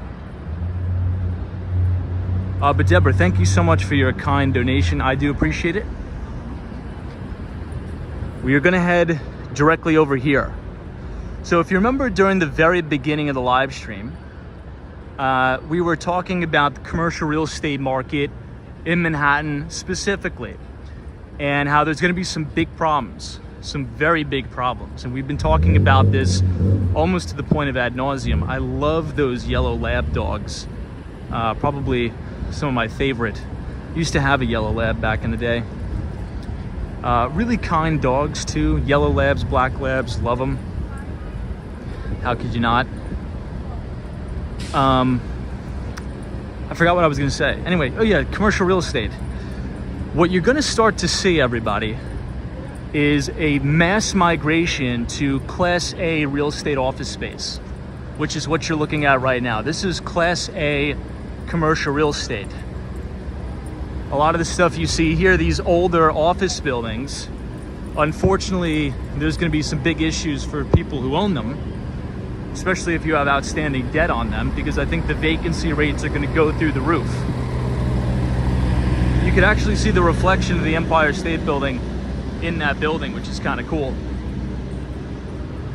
So we saw this with KPMG. We saw this with BlackRock, right? Especially if you're going to persuade, everybody's clanging and banging around on the horn. Especially if you're going to persuade your employees to come back to the office, there's no way they're gonna go back to the office if it's a 1980s style cubicle with a Rolodex on the desk. It's just not gonna happen. You know, I always think about that meme. Has anybody seen that meme? It's probably the funniest meme I've ever seen. And the meme has a caption and it says, "Our company promotes the best company culture ever." And then it's a picture of this cubicle from the 1980s, and it says, "This is the company culture that they're talking about," which is hilarious. But it's true, right? They're like, "Oh, this is our culture. This is what we promote." And people don't want to do that anymore. They're not going to do that after they've been working remote for all of these years due to COVID. So if you're going to entice your employees to come back to the office, well, it's probably going to be in one of these beautiful office spaces. So there's going to be a lot of companies not renewing their lease. And when they don't renew their lease, they're going to sign smaller leases in these types of buildings right here. Look at how amazing these are.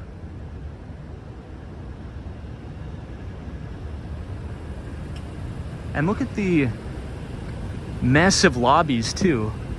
Incredible ceiling heights. Now, if you guys had to guess the ceiling heights here, what would you say they are? Probably, I don't know, 50-foot ceilings, probably more.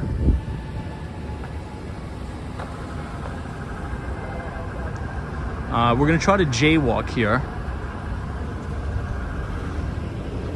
I'll tell you a quick story about jaywalking. So this was back in the day at my previous company. So my boss calls me up. He's like, "Tom, I need you to get on a plane tomorrow and fly to Vegas." I'm like, "What?" He's like, "Yes." He's like, "I need you in Vegas tomorrow. Go to the buy a ticket. I need you to be here tomorrow." We had a big meeting. We had big people in town. So I get to Vegas. Hold on one second. I forgot to turn off my notifications, so I'm getting some text messages that's blocking the chat. So anyway, I get to Vegas, right? And in the back of my mind, I'm like, you know what? I've never really been to the West Coast before, ever. Now, I know Vegas technically not like West Coast like Cali, but you get the picture. So I'm like, you know what? I'm gonna try In-N-Out. I'm gonna go to In-N-Out Burger because everybody always talks about it. So I check into the hotel. And the place is a desert, obviously, right? You're in Vegas. And to get to the In-N-Out Burger, you have to cross like an 8-lane highway. Literally 8 lanes, okay? It's not like New York, where it's like two lanes, little dinky 2 lanes. This is like an 8-lane highway. So I see no crosswalk for miles. And I don't understand how anybody crosses the street. So I wind up jaywalking it. All hell breaks loose. I have 2 cops pull up behind me. It's like I committed a murder or something. They told me that they could have put me in jail for jaywalking. I said, "Listen, man, I'm from New York." I showed him my license. He's like, "Look, you just can't do that again. If we see you doing that again, we do reserve it's a misdemeanor. You could go to jail for that." I'm like, "For jaywalking?" I'm like, "I do that to freaking get a cup of coffee in Manhattan." Anyway, look at this. Amazing shot of the Empire State Building. But I was still on time for the meeting, by the way. So this is the new Hudson Yards development. You have the NHL store here. I believe you also have Peloton. Now, Peloton is also another publicly traded company under the ticker symbol PTON, or Peloton. That stock is down almost 97% from all-time record highs. Hey, Krog Dog, what's up, man? Good to see you. And it was nice meeting you, by the way, the other day. Krog Dog, we actually met him in person. Very nice meeting you.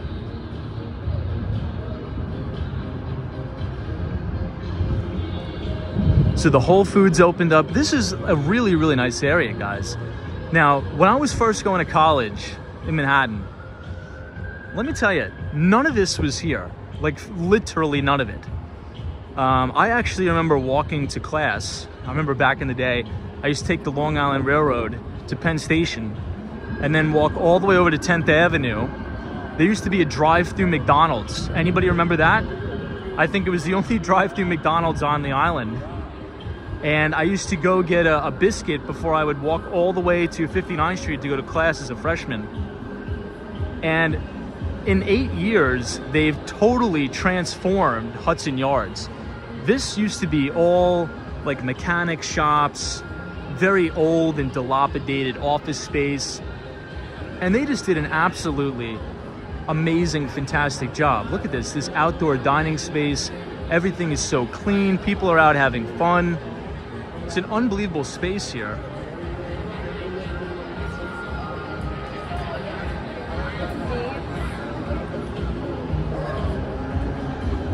Looks like there's more restaurants on the second floor too.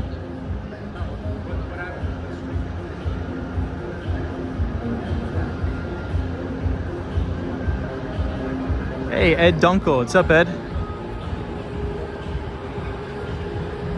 Happy Saturday. Hopefully you're having a good weekend.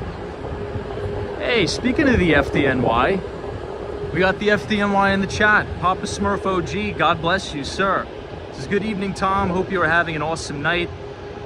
Finally, the rain is gone. My weekend off from the FDNY to spend time with the family. Hey, man, that's awesome.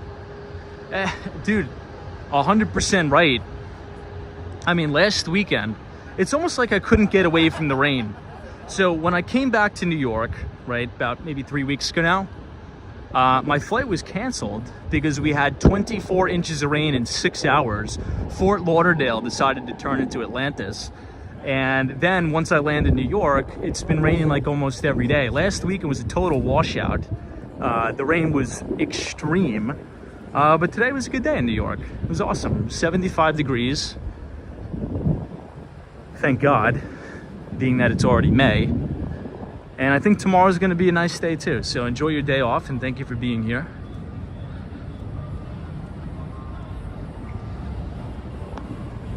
Now I think, I'm trying to see which building BlackRock is in. I think it's the one on the right.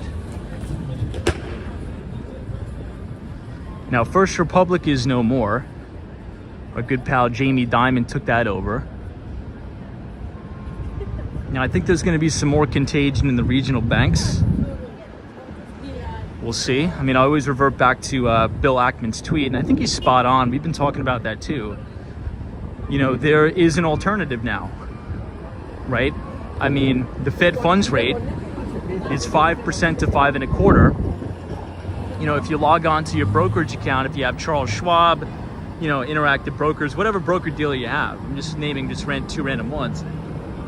Chances are, if you look at the average money market account, you could put your money in a money market account and get almost 5% rate of return risk-free. So that has what has also been causing this massive exodus or outflows from banks. Why would I leave my money in a bank, in a checking or savings account, when I could go to Treasury Direct? You know, I think what is the 1-year Treasury at now, everybody? I know after the Silicon Valley Bank collapse, well, I should say this. Right before Silicon Valley Bank decided to destroy our financial system, a 1-year Treasury yield was 5.25%. That's significant. I mean, $1 million bucks, that's $50,000 a year risk-free. That's really good. I mean, that's good for me. I don't know about anybody else. Maybe you guys are better investors than me. Probably are, but that's great. 5.25% for locking your money up for a year. But now I think it's just a tad, maybe a couple basis points under 5%.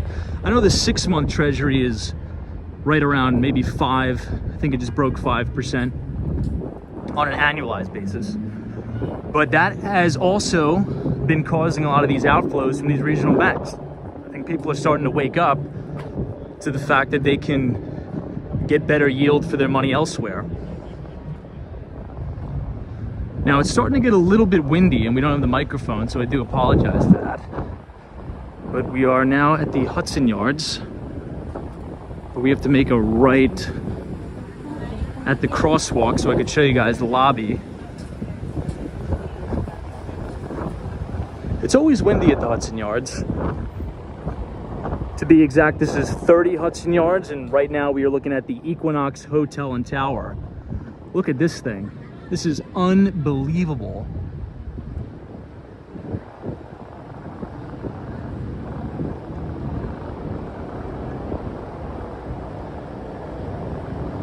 And then right next to the Equinox Hotel, you have the very famous vessel here.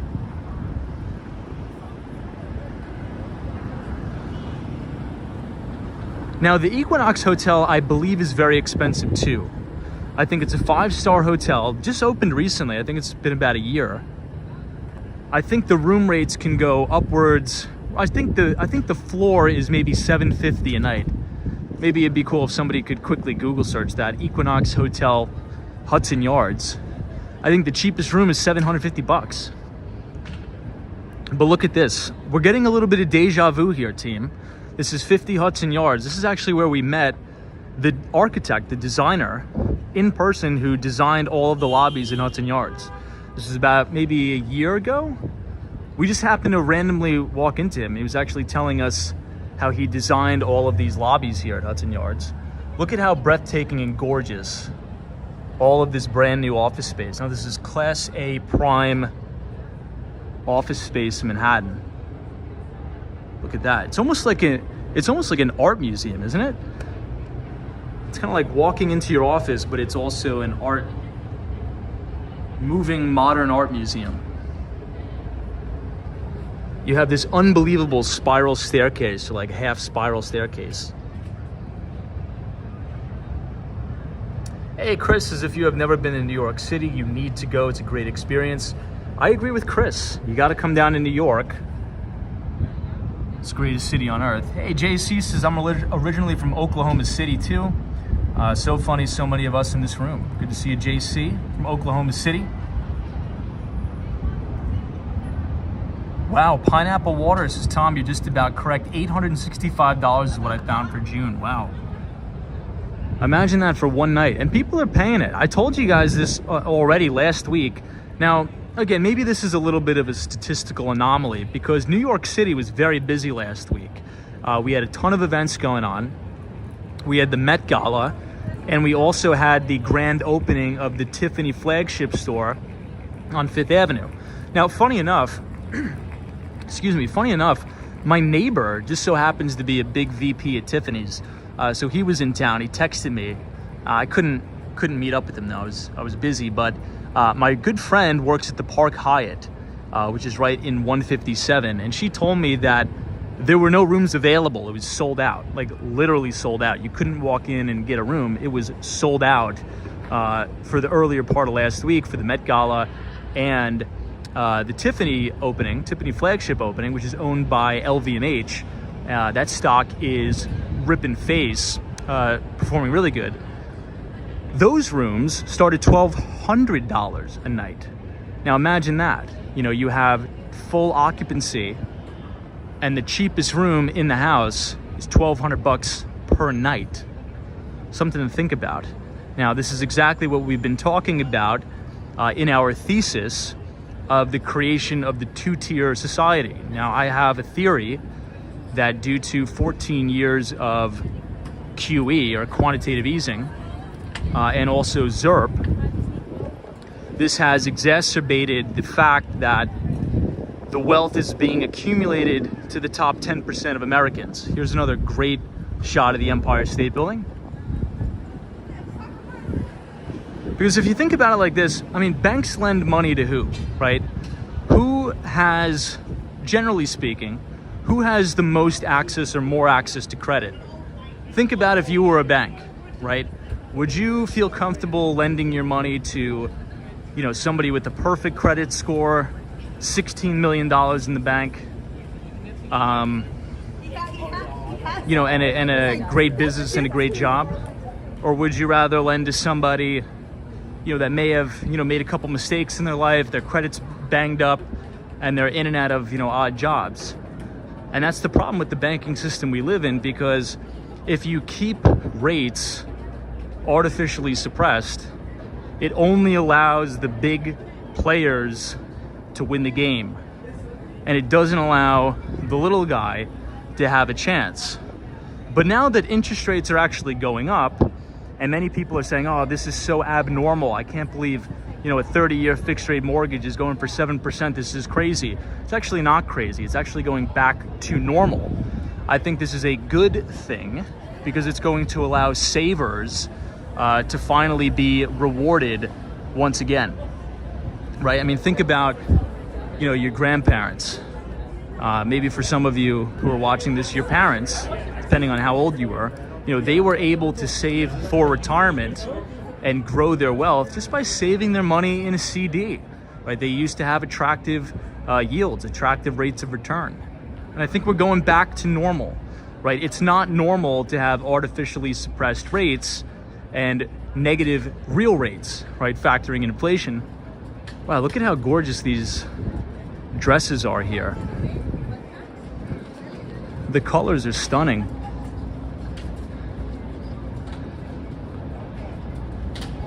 Wow.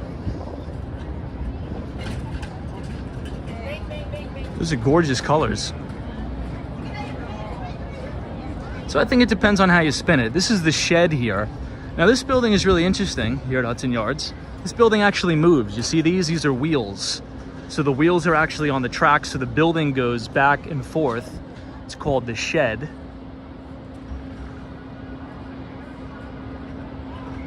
Hey, JC says if Bernie Madoff was on the show Happy Days, they could have called him Bernie Ponzarelli. RK.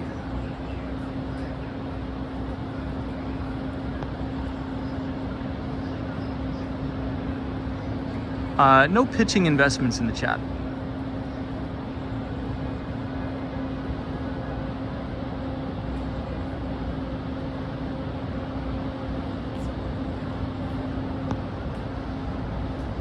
Forest Management, good to see you.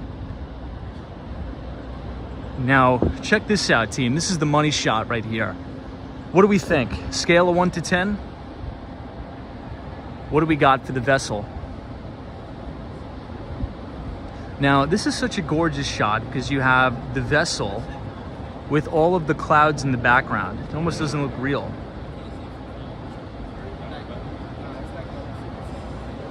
It's amazing. Smee Media says, why does the Shed move? I'm not too sure, honestly. Well, there's usually events and things like that, mostly like music events going on. So if you think about it, let's say if it's a really rainy day, they'll pull the Shed all the way out. But if it's not, they could retract the Shed in and this will all be outdoor space, as you can kind of see inside.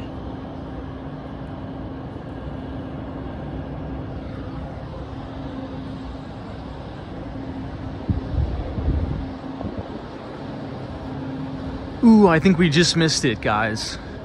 So this is actually the main entrance to the High Line, which is absolutely gorgeous. Now, there's tons of amazing apartments, brand new developments right on the High Line. Stay tuned, I have some news. I may be able to get us access to some of these buildings pretty soon. These are all brand new developments and the High Line is gorgeous. Today was actually probably a pretty good day to take a walk on the High Line. Let's see if they have a time that it's open, a time that it closes. Park gates close at 7 p.m.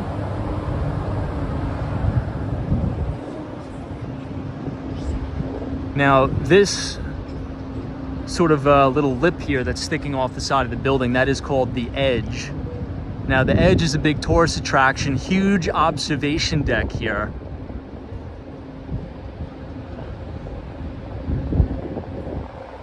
I think SAP may be here, speaking of software, enterprise software.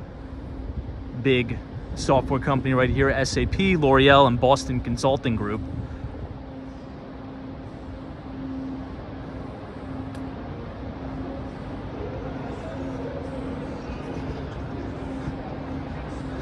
Look at this, guys.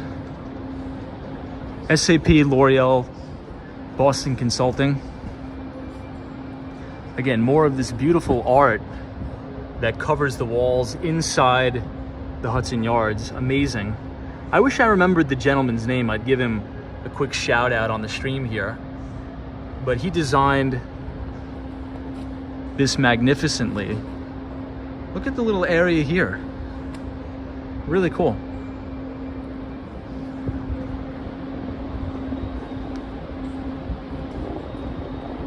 Hey, Evan Weeks. Good to see you, man. Evan's like, I got a good friend that works for SAP. SAP is a very good company. Now, if you're going into sales, here's what they say. So I'm talking about if you want to be like an enterprise account executive or an account executive, BDR, or something like that. If you start at like an Oracle or an SAP, you're going to go through the grind, and it's going to be very corporate-y. It's going to be very, very structured. But the exit opportunities you're going to have are second to none. So if you could stick it out at Oracle or SAP as you know, an account executive for maybe 1 or 2 years, you'll be able to jump ship and go to a startup where you're probably going to get some equity, right? And the thing is, when you go to sell software, sell tech, or sell anything, maybe you're selling a telecom product at a startup, it's very difficult, okay? It is very, very difficult. It's much, much different than selling software at Oracle or SAP. And I'll tell you why. Because when you're making cold calls, you're sending an email and you say, hey, this is Tom from Oracle. Everybody knows who and what Oracle is and what they do. But when you're calling somebody from XYZ no-name company, they're just gonna hang up on you. So sometimes what I like to look for, we might as well go inside because it's a little bit windy now. Sometimes what I like to look for is you could find the best salespeople at no-name companies, because if you could sell and you don't have a brand name, that's a good salesperson. All right, now we are inside the shops at the Hudson Yards. You have Fendi here, you have Dior. Now, luxury market's doing really well. We talked about LVMH trading near all-time record highs. Obviously, the Tiffany store, the flagship Tiffany, just recently opened at 5th Avenue. That is a brand of LVMH. They actually purchased the brand Tiffany while it was in structural decline, and now Tiffany has record sales. So LVMH, Moet Hennessy is doing phenomenal.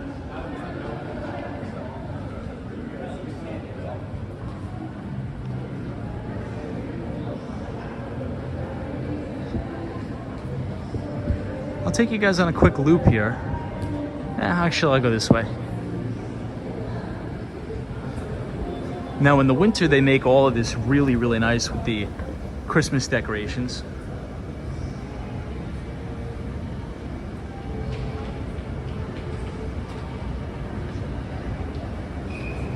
Hey, Lucas, what's up? Says, hey all, greetings from Netherlands, Amsterdam.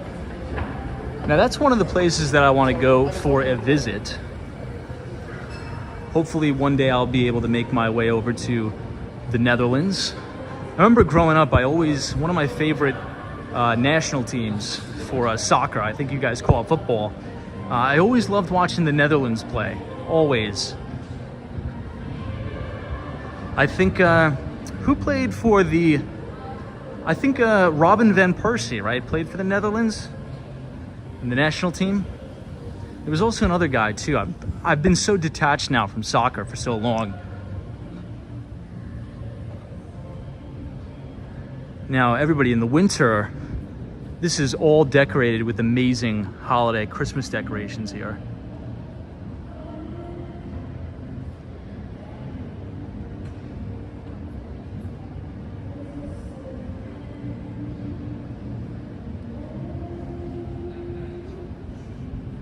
You could see the vessel through the reflection here.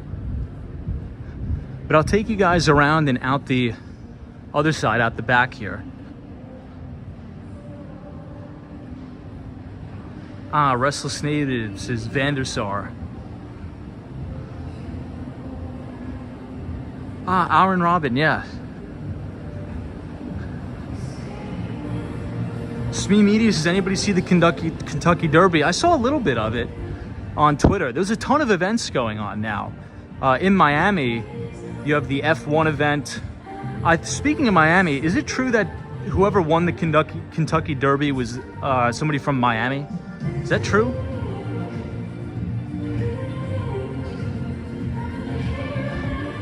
Team, check this out. Speaking of Tiffany, what a coincidence. It's right here. Hey, Teresa Diaz, TD, good to see you. This is congrats on 29,500 subs. Wow. Can you guys believe that? I wouldn't have thought that in a million years. Almost 30,000 people now. Holy crap. I think we could probably fill up Madison Square Garden. That's wild. Oh, you know what? I wanted to check out, I think they opened up a little food court here. Let's see. This is the Uniqlo. I actually shop here quite often. Anybody else a big fan of Uniqlo? I like their clothes.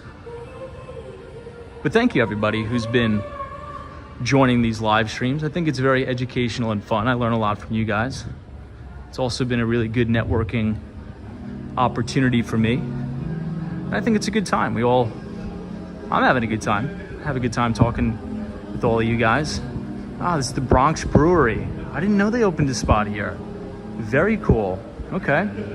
So right in the Hudson Yards, they have a Bronx Brewery. Brewery, tap room, and kitchen. Very cool. What else they got? I think that may be a boba place down there. I haven't been here in a while. I don't think I've been here since the holidays.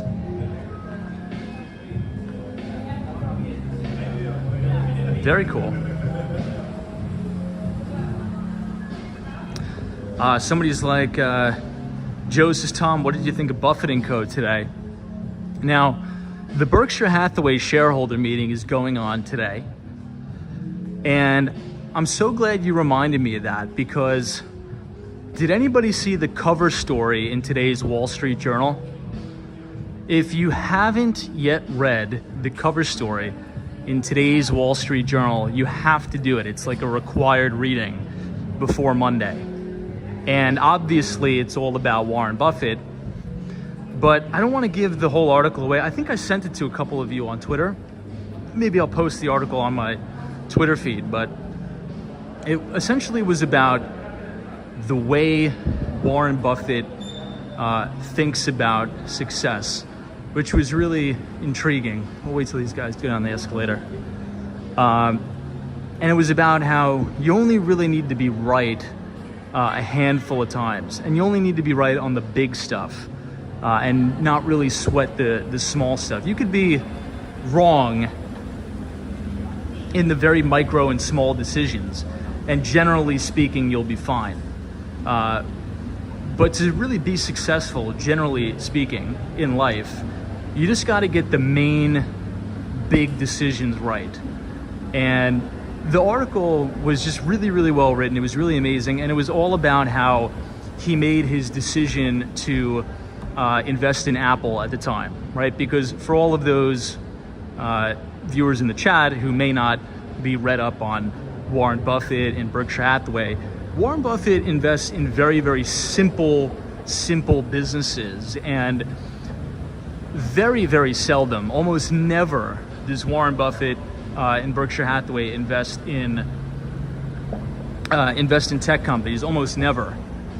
So it sort of gives the whole synopsis of why they decided to make that huge investment into Apple. I think it was back in 2014. It is now their single largest position in the firm. And it also talked about a lot of its railroad positions and also in Occidental Petroleum, right? Warren Buffett, Berkshire Hathaway has huge positions in ticker symbol OXY or Oxy, which is almost a little bit of a head scratcher, right? Because you wouldn't think that somebody would make these huge investments into oil and gas during a time when governments, not only in the United States, but abroad, are giving incentives for renewables, right? To move away from oil and gas. So the article is really, really good. So if you haven't read it, definitely read it. At the end of this live stream, I'll post it on my Twitter page for those of you who want to read it. If you follow @Walks Wall Street on Twitter, you'll be able to read it. But for now, let's head back into Midtown Manhattan. We'll try to check out Koreatown. We'll see.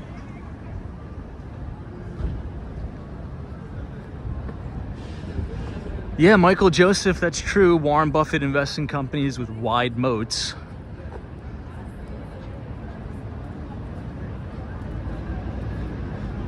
Yeah, username schmoozername says Warren Buffett knows it's almost impossible to move away from oil and gas in and of itself entirely. And I agree. We've talked about this at length. I think a lot of people really don't understand just all of the products that are made with oil and gas. I don't think people really understand.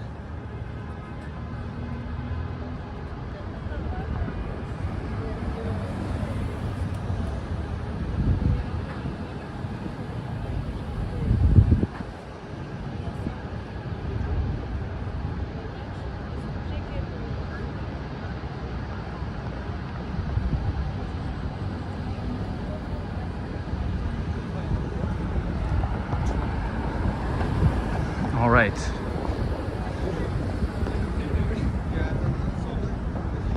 Let me just fix my chat.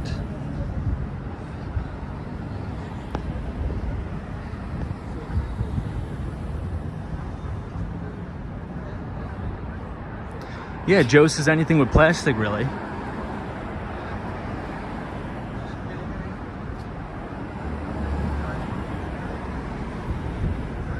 So that was the Hudson Yards. Hope you guys enjoyed that. There's a couple other buildings I want to show you here. You can just see how massive the lobbies are.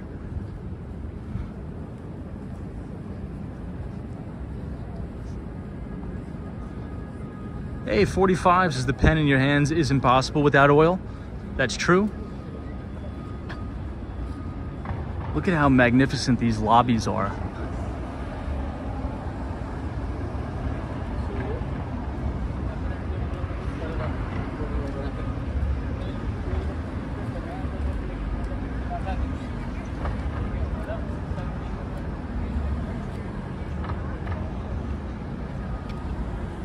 Joe says, Tom, what's the best pizza in Midtown?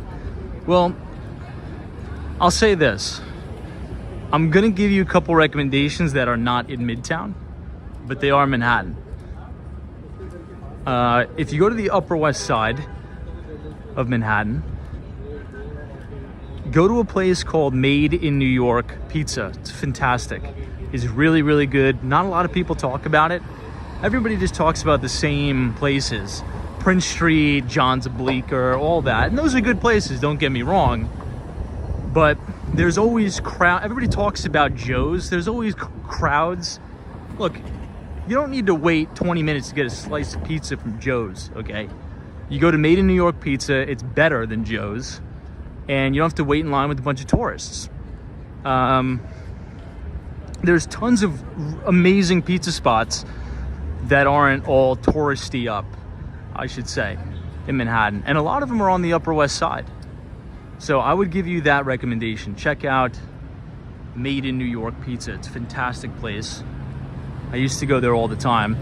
Now that I'm talking about it, I may go there tomorrow. Hey, Love is Kind says, Tom, what are the Empire State Building colors for tonight? I mean, I thought it was red, white, and blue for America, but apparently it's for the new king.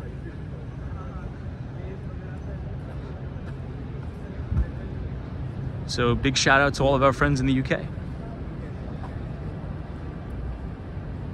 Meld says, I'm writing these down for the next time I go to New York. You will not be disappointed, that's for sure.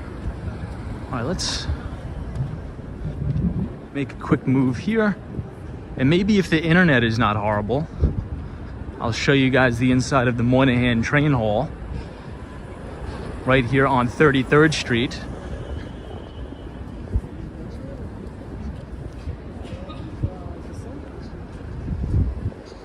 Now, usually the internet is no good, but we'll give it a try. It's a Saturday night.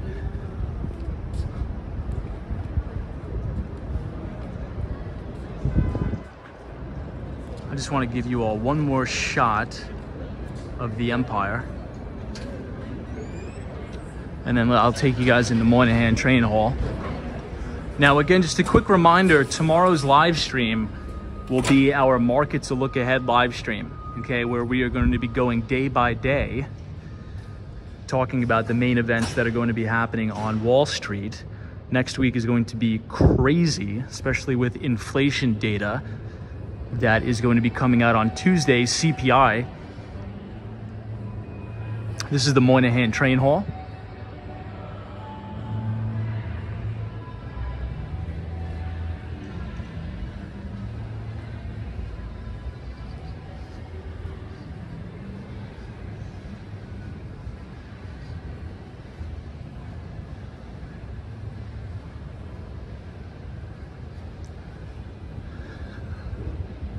Let me know in the chat if we are buffering, because usually we do buffer right around here, so let me know. But here it is, the brand new Amtrak Terminal and Long Island Railroad. The tracks are actually underneath us.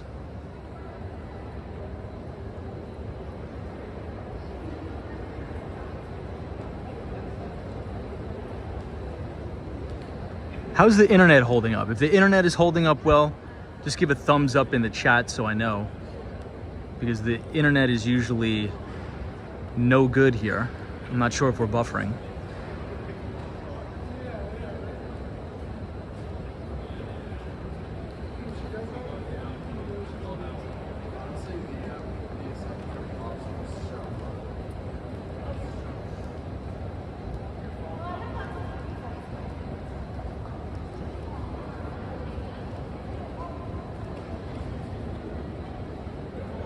Okay, so it's good for about half the people.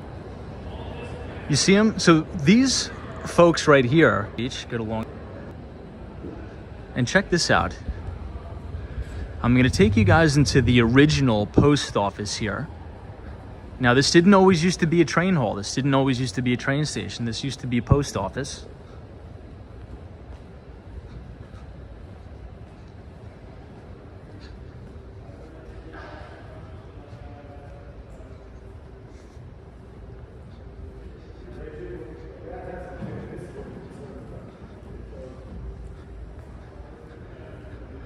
I think we started to buffer a little bit. That's okay. But here's the post office. Check out the architecture here. You could really see the difference between the old and the new. You can see all the crown moldings on the ceiling.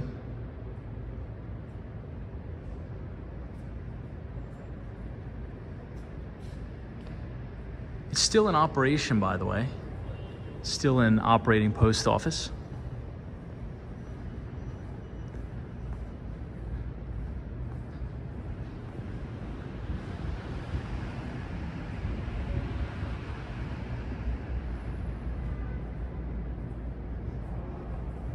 Here's your USA Forever stamp.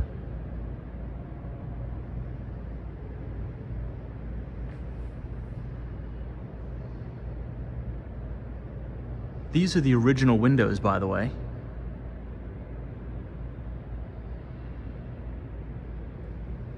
And then right out the window, what do you guys see? Madison Square Garden.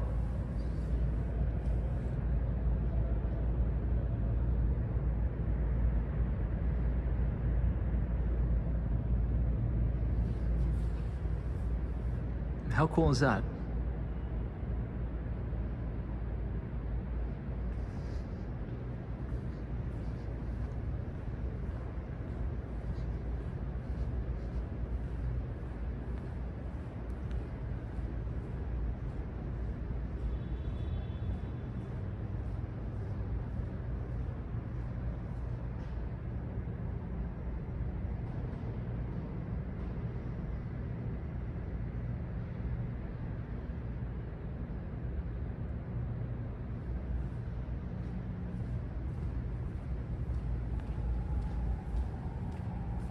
This is the World War II Memorial.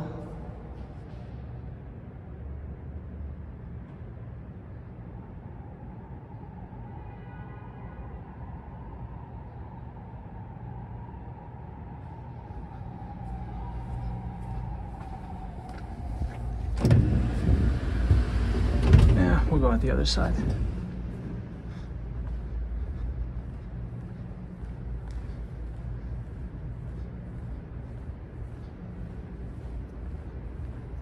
See if we can go out here.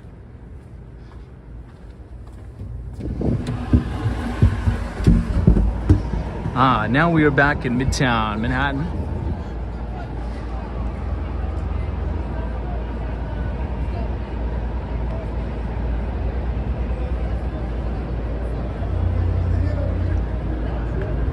Really big contrast from being in there. Everything is super silent, than to being out in the hustle and bustle of Manhattan. Hey, ATC, what's up? Good to see you, man. All right, let's head back into the city. I think we should go to 32nd Street. Maybe we'll go to 32nd Street, Koreatown.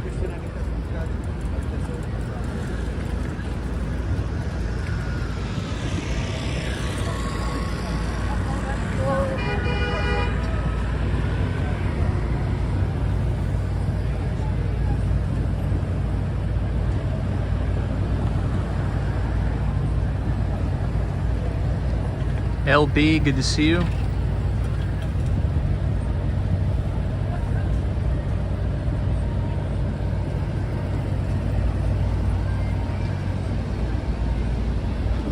I'm trying to remember if there's still construction that's going to prevent us to walk through here. We might as well explore it, check it out.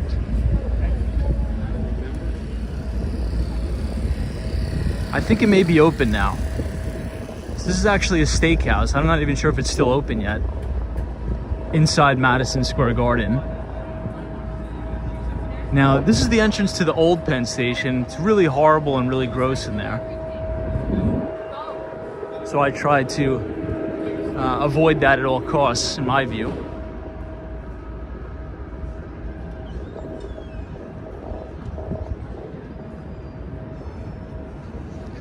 Look at all the scaffolding, all the construction.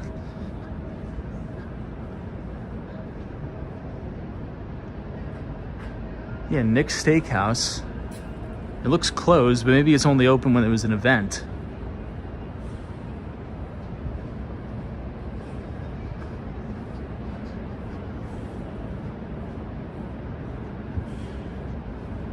This is the back entrance to Madison Square Garden. This is where all the players and if there's like a concert going on, the celebrities will go in through this angle. I'm not sure if we could walk through here. It looks all blocked off. We'll see. Used to be able to just blow right through here, but with all the construction, I don't know.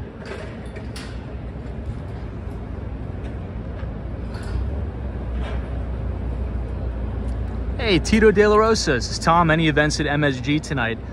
You know, I don't think so. I'm not sure about tonight.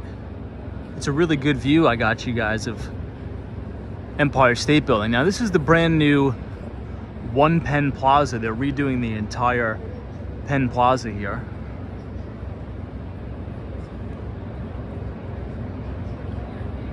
I know, Hawaii's like, Tom, you got to see Billy Joel at MSG. I really have to. I mean, I think that's a requirement every Long Islander has to do.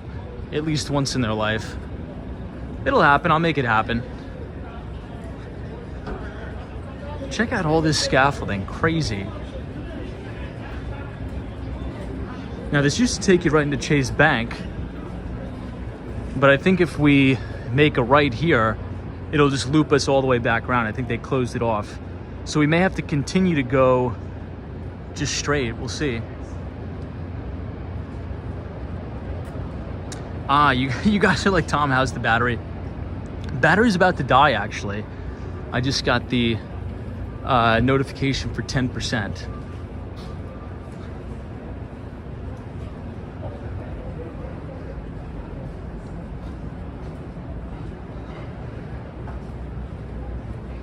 Yeah, Jimmy Boyle's like, the U.S. Postal Service already lost over $2.1 billion. It's definitely a big money loser for sure, but we've definitely talked about that before. It's like we're walking through a maze here. Well, this is actually good because you guys will be able to see where I go in. This is the brand new entrance for the Long Island Railroad to the right. It's kind of hard to see because of all the scaffolding, but it's right here.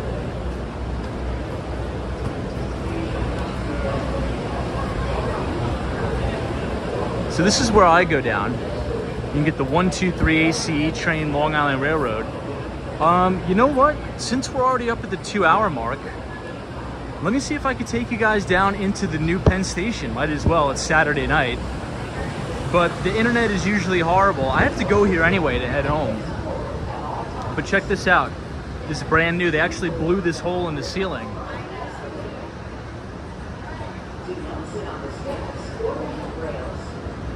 And you have these big escalators that go all the way down into the old Penn Station. But if you notice, they actually raised the ceiling height. The ceilings used to be so low to the ground, super dingy and dark. And now you have these huge, super tall ceilings. Everything is really bright, which is good news.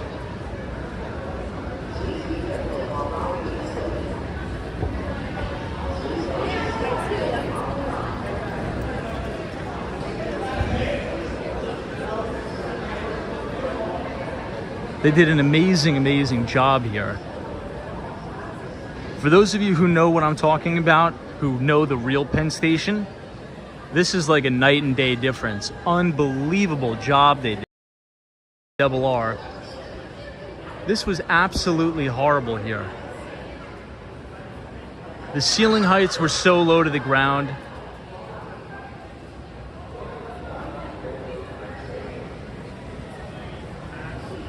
Time is 10:48 all the way back.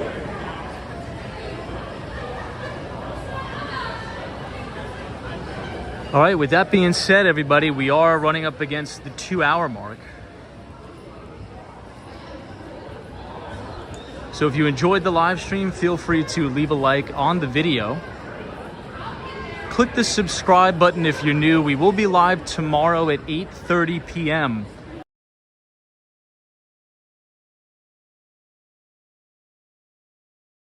Guys, we'll come back. We'll see you tomorrow at 8:30. Enjoy the rest of your weekend. Get some good rest, and we will reach. Thank you so much. Hawaii, Meld, Paul, Austin City Limits. Because there's always a bull market somewhere. You just need to know where to look. I'll see you guys tomorrow. Have a great weekend.